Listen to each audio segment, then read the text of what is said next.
ग्रीष्मकालीन बेला में आप सभी की पावन उपस्थिति को प्रणाम करती हूँ। जैसा कि आप जानते हैं कि आज हमारे देश की आज़ादी की 80वीं वर्षगांठ है। 1947 की आज़ादी केवल 150-200 साल की आज़ादी के कश्मकश में जद्दोजहद के बाद का परिणाम नहीं है, बल्कि हमारी बहुत लंबी प्रतीक्षा के बाद का वो पल है जब इस पुण्य भूमि भारत में ऋषियों की, तपस्वियों की व महान लोगों के इस देश ने यह अनुभव किया कि उनका पुरुषार्थ अब स्वतंत्र है। जब इस देश की माताओं ने यह अनुभव किया कि उनकी सोच की चुनार अब स्वतंत्र है। जब इस देश की बेटियों ने यह अनुभव किया कि तेरे माथे का ये आंचल बहुत ही खूब है, लेकिन तो आंचल को परचम बना लेती तो अच्छा था। 15 अगस्त 1947 को जब सूरज निकला तो वह इस देश की तरफ देखकर मुस्कुरा रहा था और इस देश के नौनिहालों से कह रहा था कि आज़ादी मुबारक हो। अब देश की सीमाओं पर देश की रक्षा के लिए एक नहीं, दो नहीं, बल्कि तीन सेनाओं का पहरा है। भारतीय सेनाएं केवल देश की सीमाओं की रक्षा करने वाली शक्ति नहीं है, बल्कि पूरे राष्ट्र के सम्मान, एकता और सुरक्षा की सबसे मजबूत आधारशिला है। एक सैनिक दिन रात, हर मौसम और हर कठिन परिस्थिति में अपने प्राणों की परवाह किए बिना इस देश की रक्षा करता है, ताकि हम सुरक्षित और निश्चिंत जीवन जी सकें। आज मैं उन 120 बहादुरों की अमर गाथा लेकर आपके सामने खड़ी हूँ, जिन्होंने 18 नवंबर 1962 को रिजांगला की बर्फीली चोटियों पर ऐसा इतिहास रचा जिसे पूरी दुनिया आज भी गर्व और सम्मान के साथ याद करती है। इन वीरों का नेतृत्व कर रहे थे मेजर शैतान सिंह भाटी, जिन्हें उनके अद्भुत नेतृत्व और सर्वोच्च बलिदान के लिए मरणोपरांत परमवीर चक्र से सम्मानित किया गया। उनके साथ 13 गमाऊ रेजिमेंट की के लगभग 120 सैनिक थे। सामने संख्या से कई गुना बड़ा दुश्मन था, लेकिन भारतीय सैनिकों का साहस किसी भी संख्या से कई गुना बड़ा था। वे जानते थे कि सहायता नहीं आएगी, वे जानते थे कि शायद वो घर नहीं लौट पाएंगे, फिर भी उन्होंने पीछे हटना स्वीकार नहीं किया। क्यों?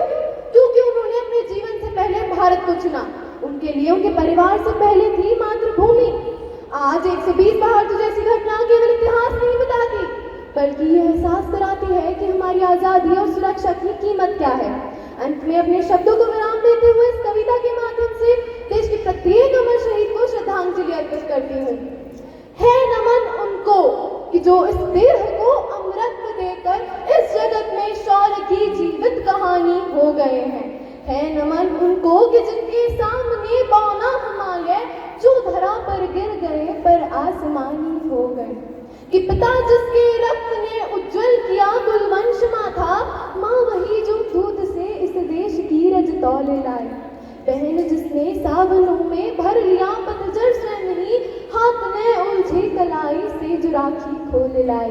बेटियां जो लोरियों में भी प्रभाती सुन रही थी, बेटियां जो लोरियों में भी प्रभाती सुन रही थी, पिता तुम पर गर्व है चुपचाप जाकर बोल आई। प्रिया जिसकी चूड़ियों में सितारे से टूटते थे, मांग का सिंदूर देकर जो उजाले मोल लाए। है नमन उस देहरी को जहाँ तुम खेले कन्हैया, है नमन उस देहरी को जहाँ तुम खेले कन्हैया, घर तुम्हारे परम तप की राजधानी हो गए हैं। कि हमने लौटाए सिकंदर सर झुकाए मात खाए, कि हमने लौटाए सिकंदर सर झुकाए मात खाए, हमसे भिड़ते हैं वे जिनका मन धरा से भर गया है। नर्क में तुम पूछना अपने बुजुर्गों से कभी भी, नर्क में तुम पूछना अपने बुजुर्गों से कभी भी, उनके माथे पर हमारी ठोकरों का ही निशान है। सिंह के दांतों से गिनती सीखने वालों के आगे शीश देने की कला में क्या अजब है, क्या नया है। जूझना यमराज से आदत पुरानी है हमारी, कि जूझना यमराज से आदत पुरानी है हमारी। उत्तरों की खोज में फिर एक अभिनंदन गया, तो है नमन उनको कि जिनको मृत्यु पाकर हुई पावन, शिखर जिनके चरण छूकर और मानी हो गए हैं। तो है नमन उनको कि जिनके सामने बौना हिमालय जो धरा पर गिर गए पर आसमानी हो गए हैं, जो धरा पर गिर गए पर आसमानी हो गए। धन्यवाद। जय हिंद, जय भारत।